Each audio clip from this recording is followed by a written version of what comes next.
kulan ballaaran oo looga hadlayay khatarta miinada ay ku hayso dadka rayidka ay sidii looga hortagi lahaa ayaa waxaa lagu qabtay magaalada Burco sida faahinta warkaan oo Burco inooga soo dirayo Maxamed Caawad Maxamed oo halka Soomaali Channel uga soo warama kadib markii ay muddooyinka ugu dambeeyay waxyeelada ay geysanayso milooyinka ka kacayay qaar ka tirsan xaafadaha kala duwan ee magaalada Burco ayaa maanta kulan ballaaran oo ay soo agaasimeen gudiyada afarta xaafadood ay ka kooban tahay magaalada Burco lagu qabtay hotel Golis kaasi oo laga harisanayay sidii looga gudbi lahaa waxyeelada ay geysanayso miinada ka kacaysa xaafadaha kala duwan waxaana dhinaca kale gudiyada xaafadaha kala duwan ee magaalada Burco ee maanta kulankani qabtay ay sidoo kale kaga hadleen waxqabadka wakaalada biyaha ee magaalada Burco ay geysatay kuwaas oo ku tilmaamay in wakaaladu ay horumar ballaaran haatan gaarsiisay qaabka ay u hesho magaalada Burco biyo ku filan waxaana xubnihii kulankani ka hadlay oo tiro badnaa hadaladoodii ka mid ahaa magaalada Burco ayaamahan dambe waxaa ka kacaysay miino xaafadaha dhexdooda dad badan oo ku laysay hanti badan ku burburisay dadna ku dhaawacday waxaanu leenahay oo halkan baa uga diraynaa xukuumadda hay'adaha ku shaqo leh inay si degdeg ah uga qabtaan qodob labaad ayaanu ka hadlaynaa magaalada Burco waa magaalada Burco ugu wadanka Soomaaliland ugu biyaha badan leh waxaanu leenahay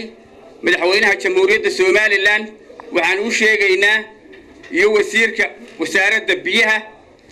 magaalada Burco wakaalada biyuhu intii ay shaqaynaysay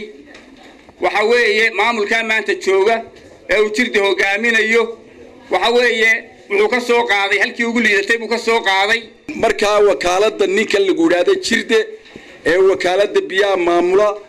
wuu mideeyay wixii ka soo horjeedayna xarigu u taxaabay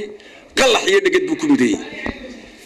koob iyo 10 bilood oo mushaahara baa lagu lahaa miidiyaha waa ka dhageysanayseen koob iyo 10 kiina wuu bixiyay wixii ay wakaaladu u baahnaydna waa tan bakhaaradiisu waa buuxaan waxaanu hadaba ka turjumaynaa maanta afartayadan xaafadood aanu isugu nimo Burco ka kooban tahay biyaha Burco inaanay ahayn biyo maanta waxyaalo laga sheegi karo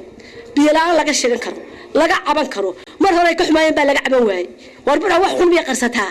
warina waa biyo la oo ceel walba cid iska haysato ayaynu Burco joogno rag haystaan cidina ka hadlaynin jirde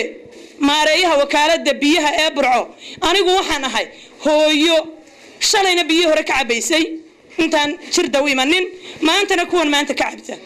waxa u dhaxeeya farq weyn jirda waxbuu ka qabtay wakaalada biyaha ee degmada Burco sufur baanu kaga cabnaa oo wallaahi sufur baan qasabada kaga cabnaa waxa ay gaareen xaafada anigu aan ka imi October jeerin leebay marayaan yaan laga baadhin siyaasadda dhulka aanay ku jirin yaan bulshada tiir dhaxaadka nolosha weeyaan biyuhu waa waxa kaliya ee la'aantooda aan noolaan karin maanta halka laga qaaday boqolkii 5 ma ahayn maanta 95 bay maraysaa ama 90 yaa la marinayaa Maxamed Caawad Maxamed telefishinka caalamiga ee Soomaali Channel Burco